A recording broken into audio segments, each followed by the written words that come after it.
Nous sommes Dr Bamouri Koné, docteur en sociologie politique et administrative de l'Université de Paris 1, Panthéon-Sorbonne.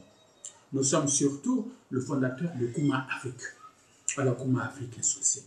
Kouma Afrique est un institut jumelé, c'est-à-dire composé de deux instituts. Le premier, c'est IABA. IABA veut dire Institut africain des bègues d'Abidjan. Ce qui veut dire que nous sommes spécialistes du bégaiement. Et le second, c'est IARPA, l'Institut africain de réapprentissage de la parole d'Abidjan. Ce qui signifie que nous sommes spécialistes, n'est-ce pas, de l'art oratoire moderne. Alors, définissant les fonctions de ces deux instituts, les recherches préliminaires nous sont amenées, n'est-ce pas, grâce, n'est-ce pas, au mécanisme organique de la parole, à constater que lors de l'exécution de la parole, n'est-ce pas, notre mental conscient qu'est le cerveau, qui exécute l'ordre de la parole après que le subconscient lui ait donné l'idée originelle. Donc, notre cerveau, dans l'exécution, n'est-ce pas, de la parole, dépensait un flux nerveux important. C'est ce qui fait d'ailleurs qu'aujourd'hui, n'est-ce pas, l'homme moderne, n'est-ce pas, à la suite, après 2 heures de communication, n'est-ce pas, orale, est épuisé. Alors, de ce point de vue, nous avons décidé à Kouma Afrique, n'est-ce pas, d'insérer, n'est-ce pas, un département qui s'appelle le soutien nutritionnel de la parole. Alors, l'objectif, n'est-ce pas, final étant de repérer des aliments, n'est-ce pas, dont la composition chimique nous permet, n'est-ce pas, à ceux qui ont la parole, n'est-ce pas, pour métier, les professionnels de la parole, d'être allégés, d'être soulagés, n'est-ce pas, dans l'exécution de leur parole. C'est la raison pour laquelle nous disions que nous avons créé le département soutien nutritionnel de la parole. Et c'est donc dans le cadre de, n'est-ce pas, ce département-là, de cette perspective de recherche que nous avons, n'est-ce pas, initié déjà un certain nombre de vidéos sur le thème « La maladie et l'homme, une amitié éternelle ». En réalité, au total, il y en a 5. Il y a 5 vidéos.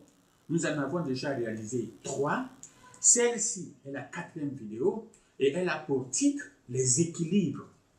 Alors, les équilibres dans le cadre de la maladie et l'homme, une amitié éternelle. Alors, les équilibres, qu'est-ce que cela veut dire? Cela veut dire que dans les cassettes précédentes, particulièrement la dernière, la 3e, nous avons vu que nous devons nous nourrir de manière rationnelle. N'est-ce pas? Pour ce faire, notre alimentation équilibrée repose sur le fait que nous devions consommer de 40% de notre ration calorique devait être composée, pardon, ici c'est dans le cas, 20% de notre ration calorique devait être composée de protides, c'est-à-dire de protéines ou bien d'acides aminés. Alors, et nous avions ajouté que ces protéines-là devaient être composées, n'est-ce pas, de moitié par, n'est-ce pas, ce qu'on appelle les protides animaux et de l'autre moitié par, n'est-ce pas, les protides végétaux. Alors, donc il y a un équilibre là. D'un côté, les protéines animales et de l'autre côté, les protéines végétales. Donc, cet équilibre-là, 20%, 10% pour faire 20% au total, est important. De la même manière, ça c'était le premier équilibre. Le deuxième équilibre, nous avions également dit que une alimentation équilibrée passait par 40% dans la ration calorique, n'est-ce pas, des lipides, n'est-ce pas? Voilà. Alors, les lipides sont les graisses, n'est-ce pas? Alors, donc, et nous avons dit là aussi qu'il fallait qu'il ait moitié, n'est-ce pas, d'origine végétale et moitié d'origine animale. Donc, cet équilibre également doit être respecté, c'est-à-dire 20% pour ce qui est, n'est-ce pas, des lipides animaux et 20% pour les lipides végétaux. Ensuite, nous avions un 3e type d'équilibre, n'est-ce pas? Cet équilibre-là, c'est l'équilibre entre les glucides, c'est-à-dire les sucres, et puis la vitamine B. Pourquoi la vitamine B? Parce que plus nous absorbons de sucre et plus nous devons absorber la vitamine B qui favorise, n'est-ce pas, l'utilisation du sucre par l'organisme. Autrement dit, qui favorise la digestion du sucre par l'organisme. Donc, le sucre ne doit pas aller sans la vitamine B.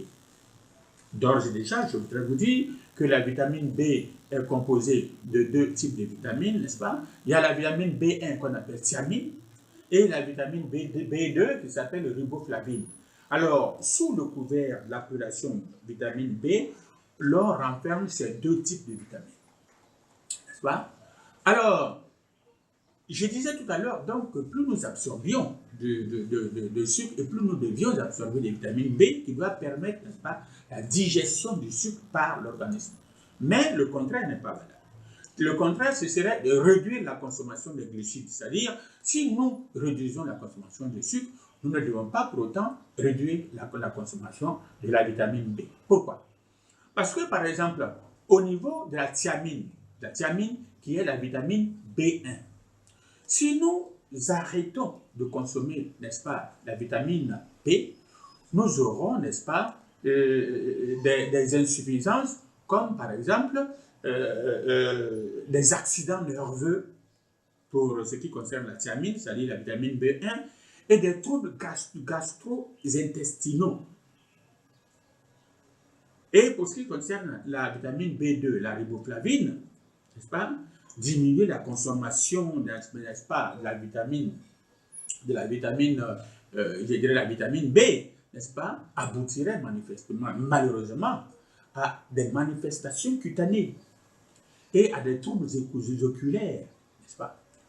Alors donc, la vitamine B reste fondamentale pour l'organisme, surtout que nous ne pouvons pas nous passer de sucre. Nous trouvons le sucre dans le riz, dans les céréales, un peu partout, dans les aliments, nous avons le sucre. Il faut donc cet équilibre-là qui est important pour notre santé.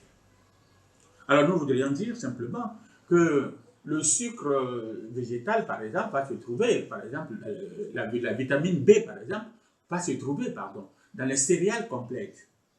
Dans les germes de céréales, les céréales complètes, c'est le riz, par exemple. Alors, les germes de céréales, c'est le soja.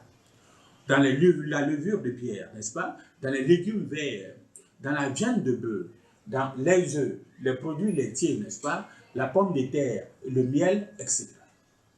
Alors, pour ce qui est du quatrième équilibre, le quatrième équilibre va concerner donc le calcium et le phosphore, n'est-ce pas? Nous avons besoin justement des deux, du calcium et du phosphore, n'est-ce pas? Parce que cela permet, surtout en ce qui concerne, n'est-ce pas, le calcium, d'équilibrer notre squelette et nos dents. Autrement dit, de maintenir nos dents et notre squelette en bon état. N'est-ce pas? Et ça passe par l'équilibre avec le phosphore. Alors, il faut savoir que le calcium est fourni en particulier, n'est-ce pas, par le lait, on le sait. Tout ce qui est produit laitier nous donne du calcium. Il y a le fromage, il y a le jaune d'œuf, par exemple, il y a les fruits secs et frais. Ensuite, il y a notamment les agrumes, et puis il y a les légumes verts, n'est-ce pas? Alors, le phosphore, lui, on le trouve par exemple dans les abats, c'est-à-dire les viandes, dans les poissons, n'est-ce pas? Alors, les mollusques, dans les œufs, n'est-ce pas? Les fromages, dans les légumes secs et dans les céréales. Alors, il faut bien comprendre que ici aussi, la vitamine D ou vitamine antirachitique peut remédier au déséquilibre calcium-phosphore. Nous avons dit, nous rappelons que l'équilibre calcium-phosphore est important pour maintenir notre squelette et nos dents en bon état. N'est-ce pas? Alors cet équilibre-là est nécessaire à l'assimilation du calcium par l'organisme. Tu vois? Mais malheureusement, la vitamine D a le défaut d'être rare.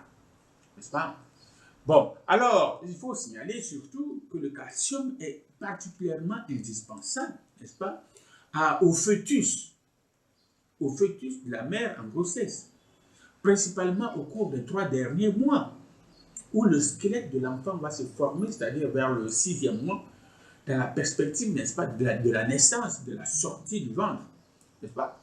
Alors, si l'enfant n'avait pas suffisamment de calcium, qu'est-ce qui se passerait? Eh bien, l'enfant aurait été victime d'une déficience de la construction osseuse pendant la gestation. Pourquoi? Pour non-fixation du calcium dans son organisme. Et cela peut l'affecter toute sa vie. Alors, donc, la vitamine D, qui est dite antirachitique, se trouve, n'est-ce pas, dans les foies, surtout les foies. Foie de veau, foie de poisson, n'est-ce pas, et puis leurs huiles, comme le foie de morue en capsule, les poissons gras, le jaune d'œuf, le beurre, le lait, n'est-ce pas?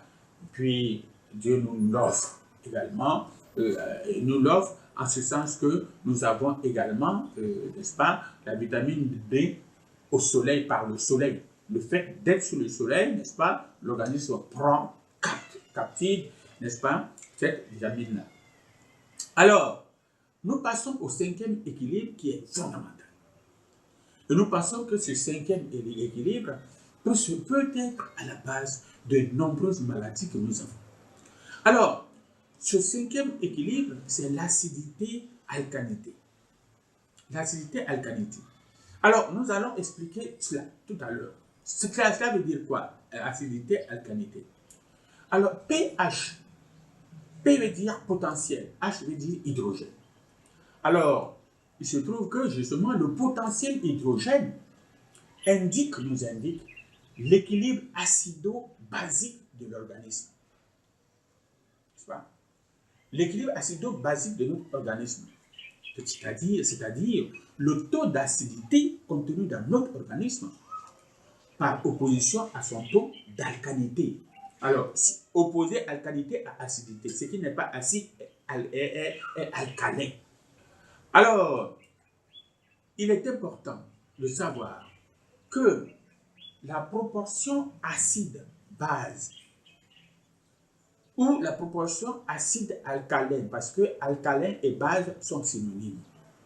Donc, la proportion acide-base du sang est responsable du bon ou du mauvais fonctionnement de notre sang. Je répète, la proportion acide-base, c'est-à-dire l'équilibre entre l'acide et la base, ou bien l'équilibre entre l'acide et l'alcalin, de notre sang est responsable du bon fonctionnement ou du mauvais fonctionnement de notre sang. Elle est donc, n'est-ce pas, cette proportion-là, d'équilibre-là, est donc responsable de l'équilibre de tout le corps.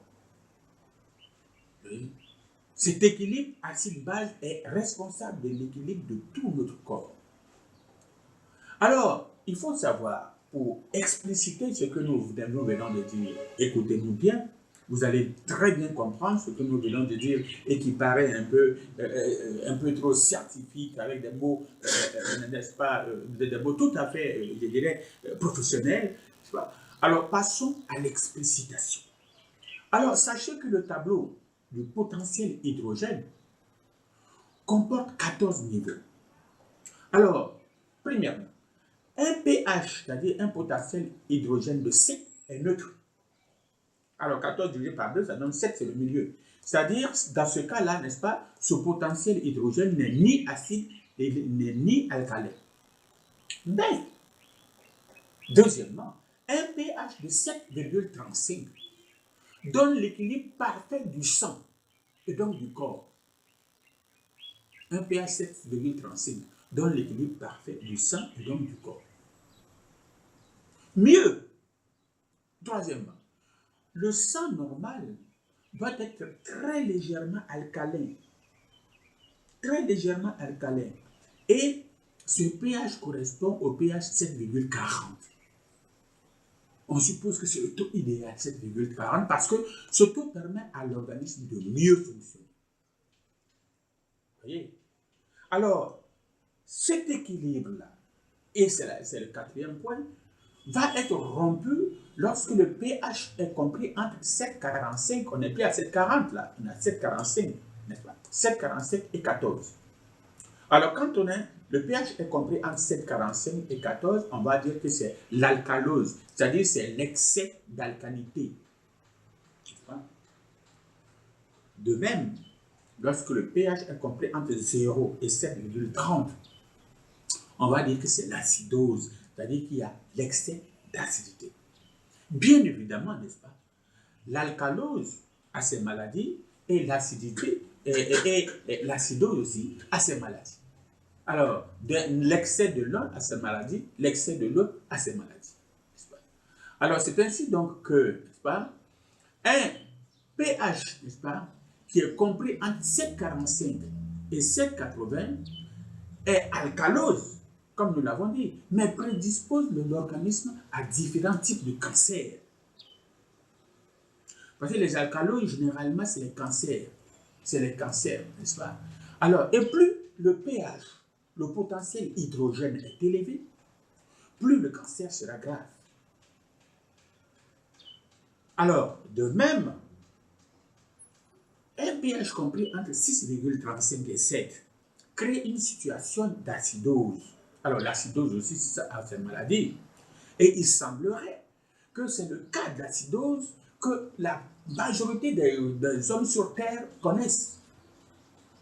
N'est-ce pas?